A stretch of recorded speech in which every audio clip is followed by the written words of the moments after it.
Bismillahirrahmanirrahim. Alhamdulillahi Rabbil alamin. Assalatu wassalamu ala Rasulina Muhammad wa ala alihi wa ashabihi ajmain. Днес иншаллах стартират лекциите в областния град Благоевград тук. Иншаллах.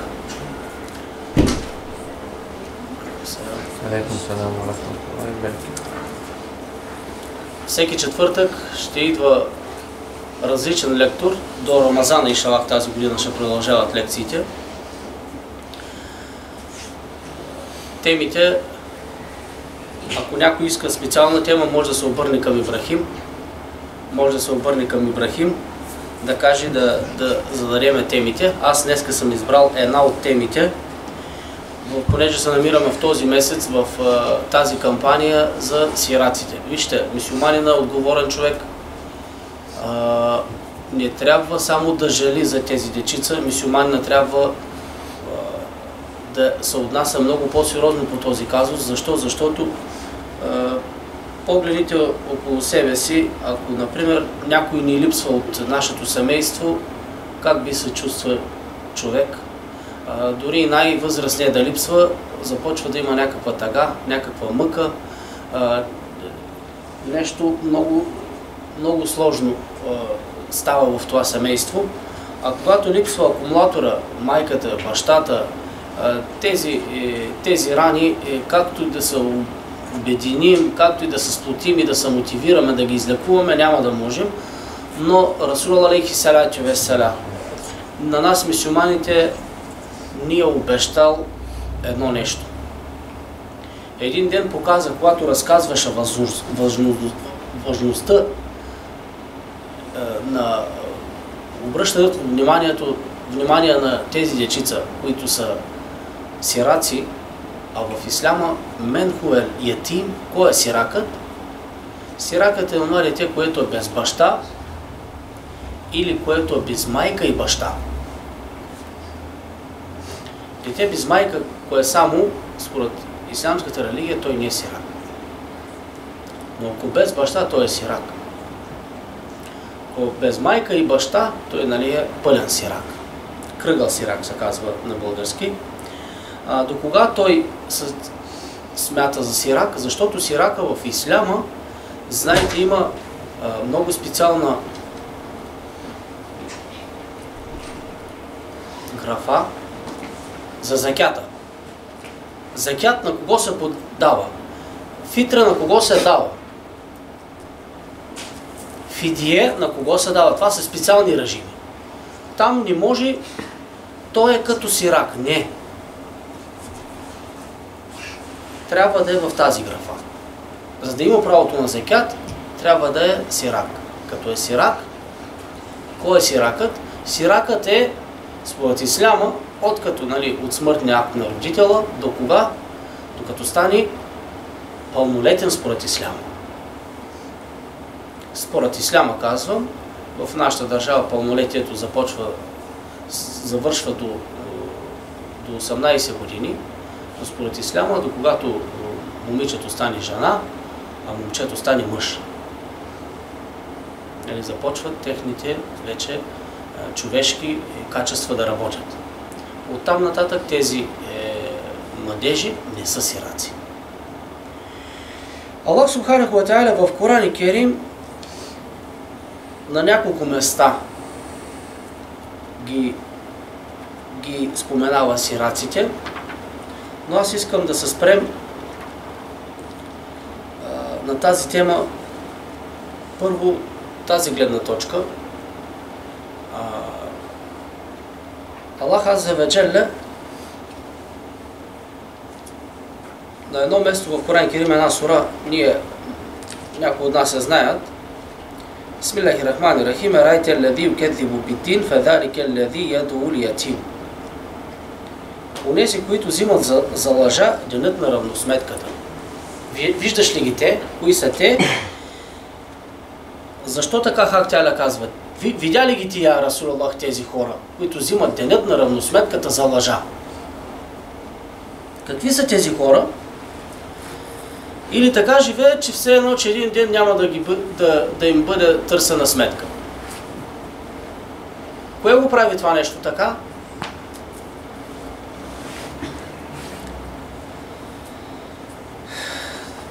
Това са онези, които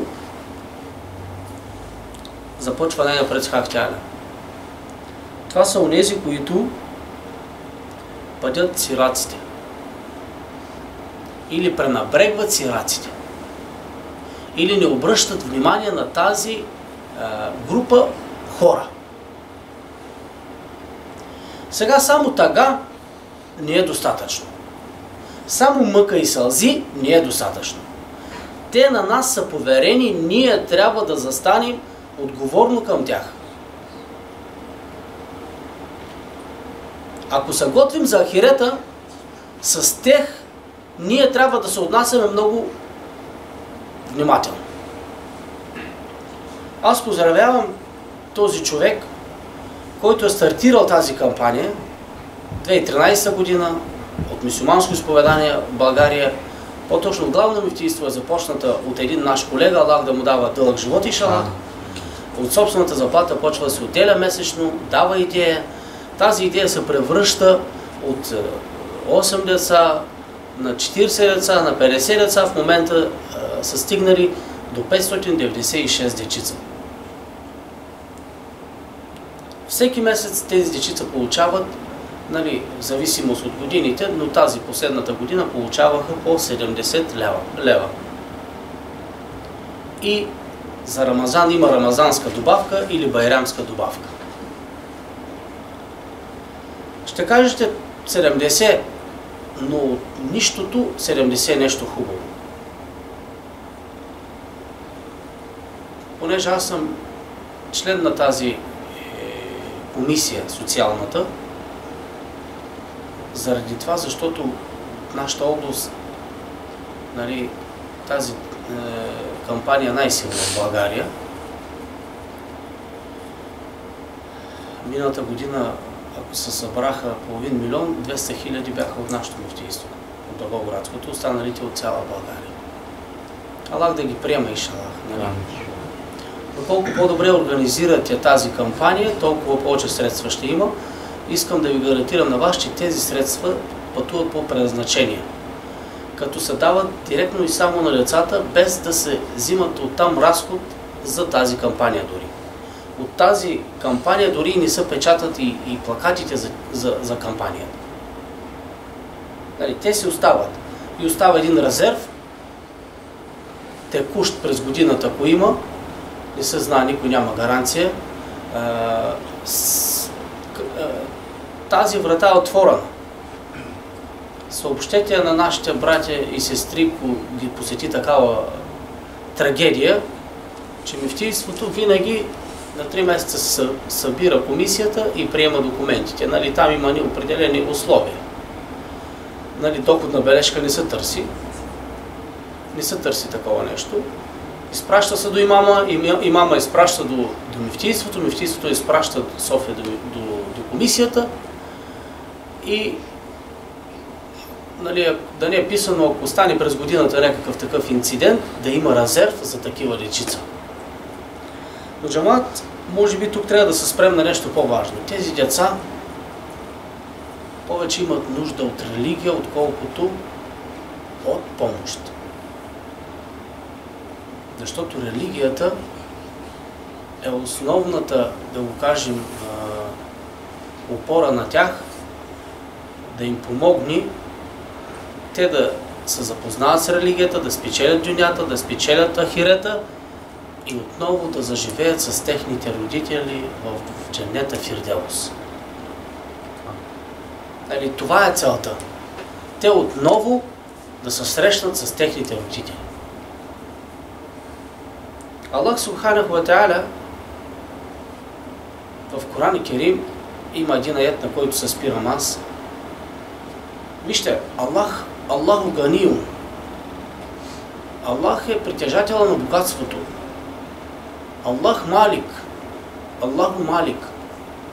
Аллах е владетелят. Аллаху Кадирум. Аллах е мощният. Аллах по принцип няма нужда от нищо. Аллаху Самед. Никога няма нужда от нищо. Но в Коран Керим забелязваме, има един аят, Бисмиллахи Рахмани Рахим. Мен зе леви юкриду Аллаха карден хасана.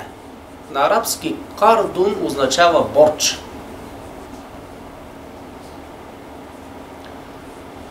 Аллах субханаху ва та'аля, нали, повечето от вас сте чели Коран Керим, четете Коран Керим, нали, така го казвам, четете Коран Керим, да ме го четете постоянно, нали, тази книга се чете постоянно. Не може прочетен го като прочетен вестник, нали, не. Коран Керим се изучава постоянно. Като стигнете на този аят, ще видите Аллах субханаху ва та'аля колко скромно търси борч от неговите раби. И казва и онзи, който даде борч на Аллах, Аллах на него ще му го върне в пъти повече. Как Аллах притежава? Аллах субханаху ва та'аля притежава всичко, а търси борч от нас.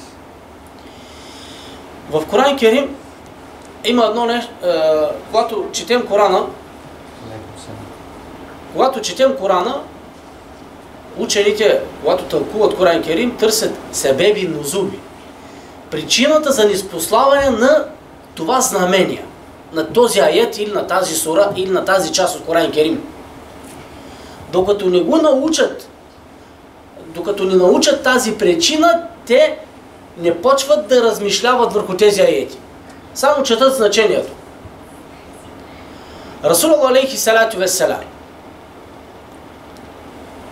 един ден беше помолен от една баба,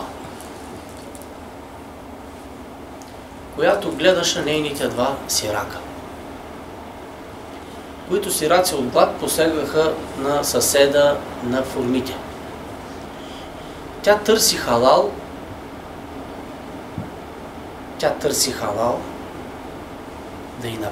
да й направи съседа, той ни прави. Но гладта няма граници, особено при децата. Расул алейхи веселам, нали, почетен човек, последният пратеник, търси от него помощ, той да потърси халал. Обаче този друговерец и на пратеникът на Аллах не прави халал. Не, абсурд. В никакъв случай не бих направил халал. И накърнен се връща пратеника на Аллах. Това се случва в Медина.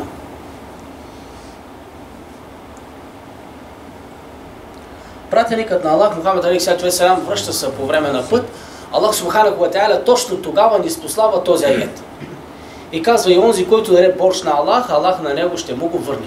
Пристигайки в Медина, в джамията, и го казва този аят на сахабите.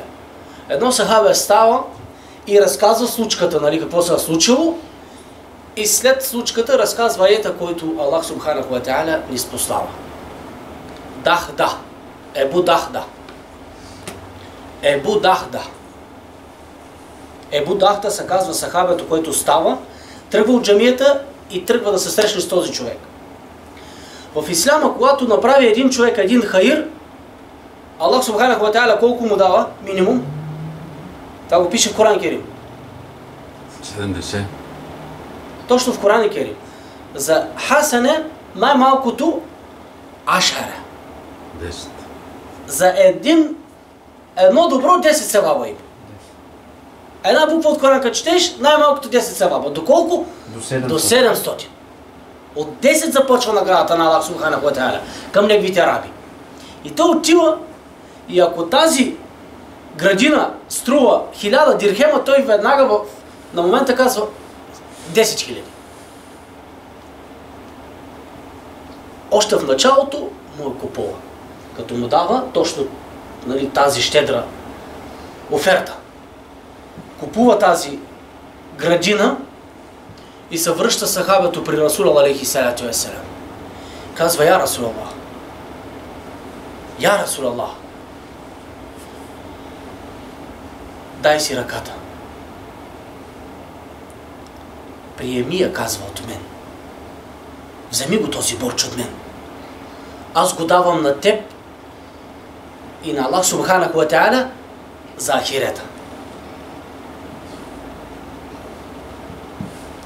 Расул алейхи салату веселам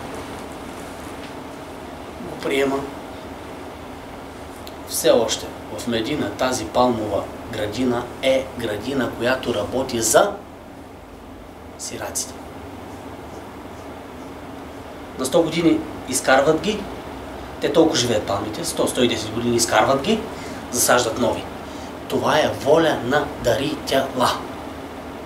И се използва по това предназначение, което е дадено. Все още си е такава и такава ще се остане. До кога? До ахирета и шана. Не се минават няколко месеца, Абу Дахда умира. Расул алейхи веселам, лично той присъства на погребението. Обаче вижте, този, който построил вакъв чешма, вакъв мост, вакъв път, вакъв да засадиш някакво дърво, нали, вакъв да направиш. Нещо да оставиш трайно на дюнята, да е полезно за народа. Нали, да е. Вакъфа не е само джамия, вакъфа всичко това, което го дариш и остане по-дълго и се използва от обществото заради Аллах субханаху ва та'аля. Нали, не заради хората, заради Аллах субханаху ва та'аля. Тогава става вакъф. Колко интересно. Този, който построил вакъф, който го купил, който го подарил на Аллах субханаху ва та'аля, защото според исляма вакъфа не е собственост на мюсюлманите, на настоятелството, на мифтийството и така нататък. То е собственост на Аллах субханаху ва та'аля. И затова според исляма вакъфа не може да се продава.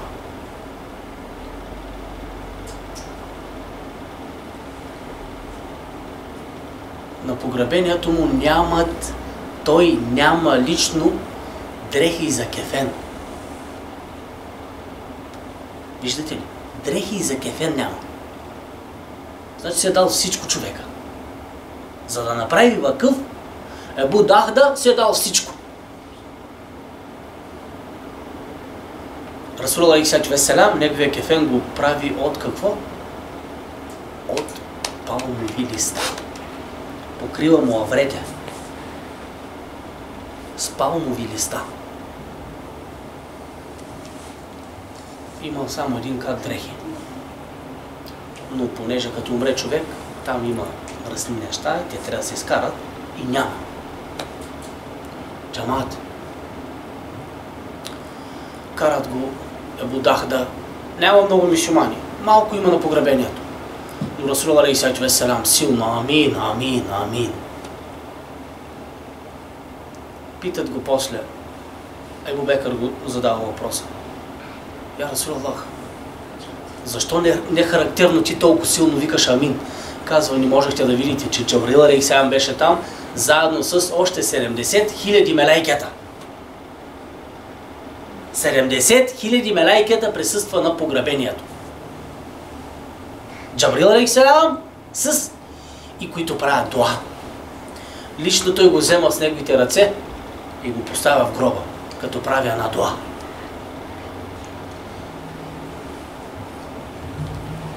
Я Рабби, аз съм доволен от него. Моля тя, бъди доволен ли ти от него? Има ли по-хубава дуа от тази? Я Рабби, аз съм доволен от него, от Абу Дахда. Моля те, бъди и ти доволен от него. Погребат го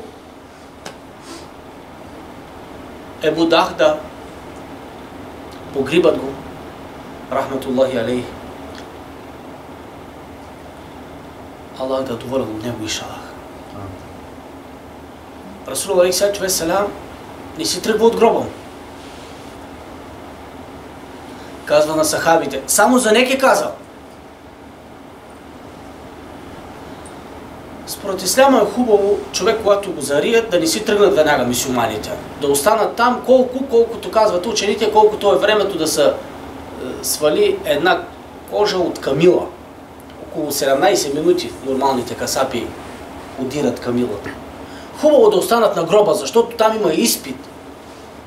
Нали, който изпит, човека, нали, да се прави дуа за него, Аллах да го улесни. Да не остава сами. Защото Расул алейхи веселам какво казва? Той чува дори и последният човек, когато излезе от гробето. Не само първия, като си тръгни, и последния. Не знам дали съм ви го казвал, но вече и докторите научно го доказаха, че най-напред след сърцето започват да работят ушите в стомаха. Детето почва да слуша, когато е в утробата на майката. Най-напред започва да слуша. И казват, че последният орган, който умира, това са ушите на човека. Там в гроба. Нали, сърцето ни работи и той тогава вече, нали, но останалите органи, той доктора ще каже по-хубаво.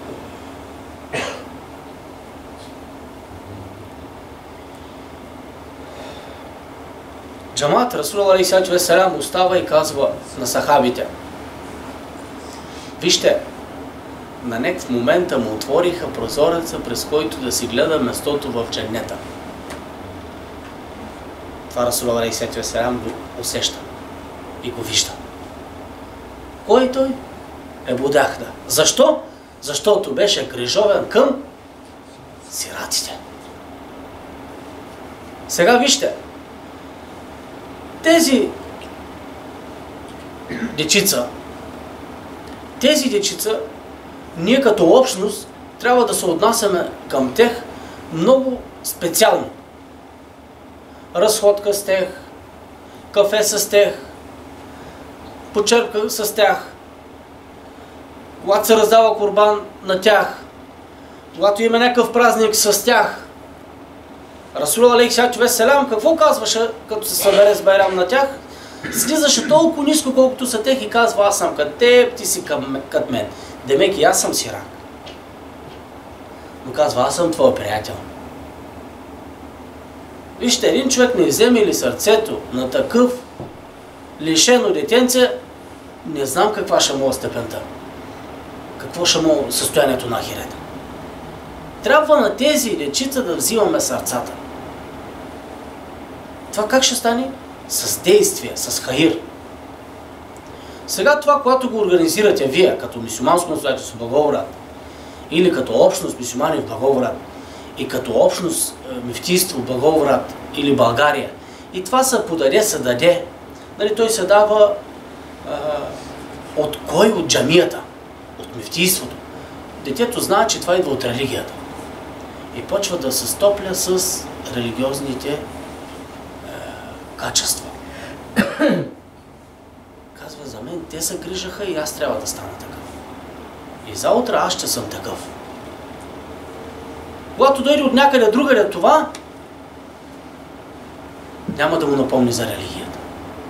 Но когато го организирате вие и го направите, Аллах да го стори кабул иншаллах, в един ден от нашия живот, или една седмица от нашия живот, или половин заплата от нашите заплати, нека да се спусни в тези деца.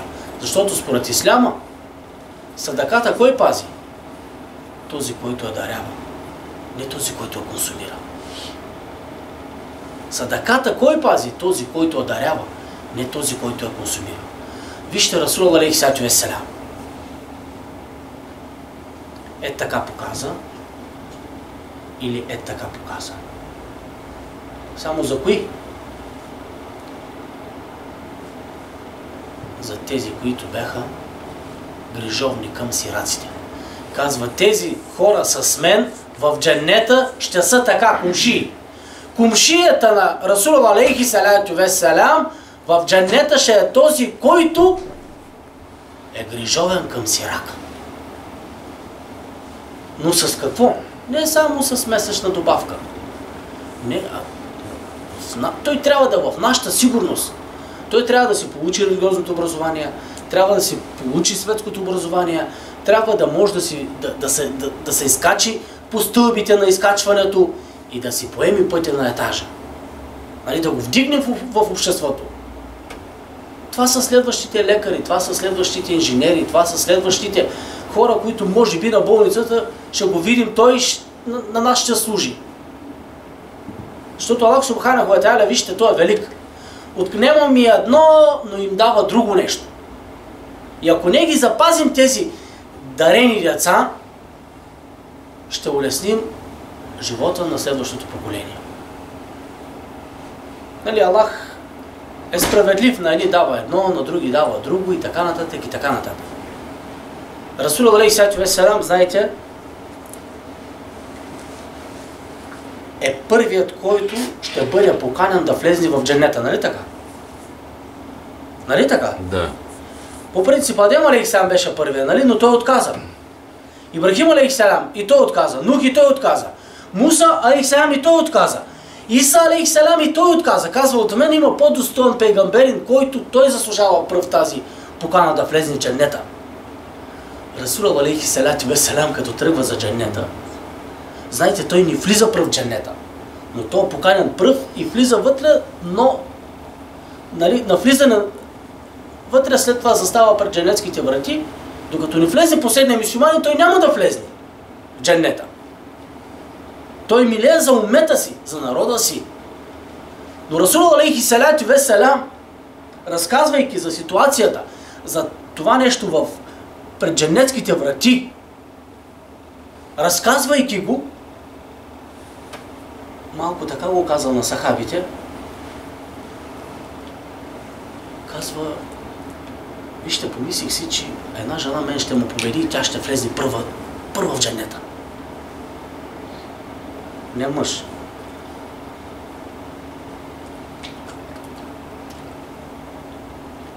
Една жена имаше, казва, която казва, толкова много беше близко до женецките врати. Така влизаше, че сякаш си помислих, че тя ще влезе преди мен в дженнета. Не Ебу Бекър. Преди Ебу Бекър. Нали, от мъжът той ще е първият. Но след тази жена. От мъжето първият, който след Расул алейхи вассалам влиза в дженнета, това е Ебу Бекър. Ради Аллаху анху. Но имала една жена, която Расул алейхи вассалам започва да пита, коя е тази жена. Вижда я. Мелайкетите му казват, причината за да спечели толкова силно место в дженнета е заради това, че тя е имала едни сирачета и е била крайно грижовна за тях. Има ли нужда повече да се говори? Моля Хак Тааля да им даде разум да се вразумим и да сме постоянно ние защитниците на тези дечица иншаллах. Амин. След като пораснат, ако те студират, станат студенти, заставайте плътно за тях. Ние сме свидетели как има мюсюлмани, които ми дават стипендии на тези дечица. Според исляма, от тази кампания ние нямаме право в момента. От тази кампания ние нямаме право да ги издържаме тях, защото това е правилника на исляма. На сирака, докато е сирак, може да му дадеш. Оттам нагоре вече не може. Вече садака, друга зона влиза, но мюсюлманите може да застанат до тези деца и да ги поддържат, докато те завършат техният университет. Като садака. Като садака. Това ние го знаем, има много мюсюлмани, пример. Избира си един такъв и всеки месец или ще му плати семестър, или ще му плати квартирата, или ще му купи дрехи и така нататък, или месечна добавка ще си му даде. Вижте, джамат, тази вселена държат тези добри действия. Той е хубав свят, е дарен с този берекет, с доброто на хората, с добрината на хората. А човек колко повече добро прави, Аллах Субханаху ва Та'аля, казват старите хора, толкова по-му спорява. Толкова става по-лесно, по-обилно, по-спокойно. Моля Аллах Субханаху ва Та'аля да избриши сълзите на тези дечица иншаллах. Амин. Моля Аллах Субханаху ва Та'аля да не ги остава децата в такива изпитания иншаллах. Възможно да има по-малко такива дечица иншаллах. Нали, да са без родители. Но да знаете, че ние ще сме техния щит и шалах.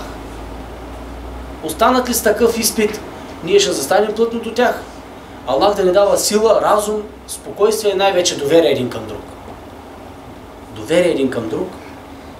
Има в мюсюлманите, алхамдулилах, сериозен напредък в това действие. Стигат до много такива речица, с много различен хаир. Аллах субханаху ва та'аля да го прави кабул иншаллах. Скъпи братя, темата е много тежка и трудна за говорене. Аз мисля да я прекъсна, като ще отклоня темата и ще я дам в една друга посока. Вижте, тези седмични лекции тук в Благоевград, умолявам ви, популяризирайте ги малко. На ваши колеги, приятели, те сме избрали да не е между двата намаза. Тук повечето хора отивате на работа. Споделете. Нали? Тук има място всеки един човек да влезе на лекцията. Аз като реален муфтия иншаллах, каквото трябва ще го направя. В най-скоро време ще бъде изготвен списъка с темите, с лекторите, но това за вас не е от значение. Но ви моля, бъдете ангажирани с тази лекция, как, например, сутрин звънеца бие за влизане в училище за ученика е важно, така и за нас. Четвъртък вечерта аз на кой ще кажа, че има лекция, да го докарам в джамията. Вижте, тази светлина трябва да светни във всеки един дом, иншаллах. А няма как, освен ако ние ни помогнем. Аллах субханаху ва та'аля какво казва? Бисмиллахи рахмани рахим. Фаин тансуруллах факат янсуркумуллах. И ако вие помогнете на Аллах, Аллах субханаху ва та'аля ще помогне на вас.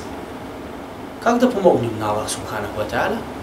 Ами като разкажем за неговата светлина. Като разкажем за неговата блага и приятна религия. Нали, религията е на него, тя не е на пратеникът на Аллах. Някой на нас се опитва да ни каже мухамедани. Не, тази религия не е мухамеданска. Тази религия е на Аллах субханаху ва та'аля. Тя започва от Адем алейхи салам и се удри печата с Мухаммед салаллаху алейхи ва салам. Религията на Аллах субханаху ва та'аля започва от Адем алейхи салам и завършва с Мухаммед салаллаху алейхи ва салам. И актуална, която ще продължи до ахирета, е религията на Аллах субханаху ва та'аля, а тя е ислам. Ако някой друг от нас си начертава някакъв друг религиозен път, то става човешки път. Нали, то става път, който път не е кабул път Аллах субханаху ва та'аля. Там няма право никой да се меси. Даже онези неща, които Аллах субханаху ва та'аля ангажира Расул алейхи салам да ни ги разкаже, на тех им казваме сунет, или да ни ги забрани, на тех им казваме мекрух. А онова, което Аллах субханаху ва та'аля лично той ни го заповядва или забранява, на тех казваме фарс или харам. Там никой не може да се намеши, да се приплети. Ако някой друг започва и си мисли друга религия или по друг начин, вижте, няма да кабул. Правилата на религията са поставени от Аллах субханаху ва та'аля. И ангажира пейгамбера алейхи салам. Нали, пейгамбера алейхи салам не говори от само себе си, той говори с напътствието на Аллах субханаху ва та'аля. Той не действа така без компас, той действа по посока, която Аллах субханаху ва та'аля нарек му заповядва. И ако някой посмее да промени тази религия, Аллах субханаху ва та'аля него ще промени. Ще го смени, ще го примахне. Защото да ни попречи на тази религия. Вижте, тази религия е крайна нужда на човечеството. И ние не трябва да капсулуваме, че това е нашата религия. Не. Ние се възползваме от тази религия. Ние ще се пазиме от религията. Нали? Чрез религията. Ние ще си помогнем чрез религията. Тази религия не е на тази джамия. Тази религия не е на джамаата. Тази религия има право на всеки един човек в мислите, в сърцето, в действията и така нататък. Това нещо лично. Не може да кажем, той не е така, другия не е така. Аллах Субханаху ва Та'аля тази врата е оставил отворена, ще стои отворена, като последният човек съществува на дунята. Ако някой влезне през нея, ще се спаси. Ако според мен тази религия за арабите, за турците, за индийците и така нататък, не джамаат. Тази религия е универсална за всяко едно географско разположение и за всяко едно време. Затова ви моля, аз ще завърша със следното нещо. Ако помогнем на един човек да тръгне по този път, на един човек, този севап е достатъчен да идем в дженнета. Ако помогнем на един човек да тръгне по пътя на Аллах Субханаху ва Та'аля, този севап на нас не е достатъчен да идем в дженнета. Защото Расул алейхиссалату ва салям какво казва? Ако помогнете на един човек да повярва, сякаш ще помогне на всички хора. Обаче има обратната. Ако попречите, ако изкарате един човек от религията, сякаш сме изкарали цялото човечество. Как е това? Представете си, че това е първият човек. Или това е еди кой си човек. Виждате ли как? Нашият деде е бил мюсюлманин и как неговото потекло тръгва по този път. Ако се прекъсне тази връзка, тръгва друга посока. Това като едно дърво. Какво казва? Дървото не ражда нещо друго. Той се ражда онова, което е той. Сега е момента ние да засадим за хората зад нас. Да засадим, да ми посееме нещо. Вижте Аллах Субханаху ва Та'аля колко лесно нас не улеснил, колко прекрасно и спокойно. Колкото да се опитват да ни попречат, пак не улеснява. Пак ни помага. Спокойно да можеш ти да влезнеш, да си повярваш, да си чуеш за твоята религия и така нататък. Въпреки всичко, алхамдулилах, много сме спокойни и това е прекрасно време ние да помогнем и на останалите хора. Не се знае следващия ден какво начака. Спомняте си преди 90-та година какво е било. Тогава, ако си имамин, как ще получиш заплата? Абсурд. Сега ставаш имамин, веднага осигуровки имаш в държавата. Заплата имаш, част от държавата. Сега е прекрасно време. И така нататък. Аллах да доволен от всички вас.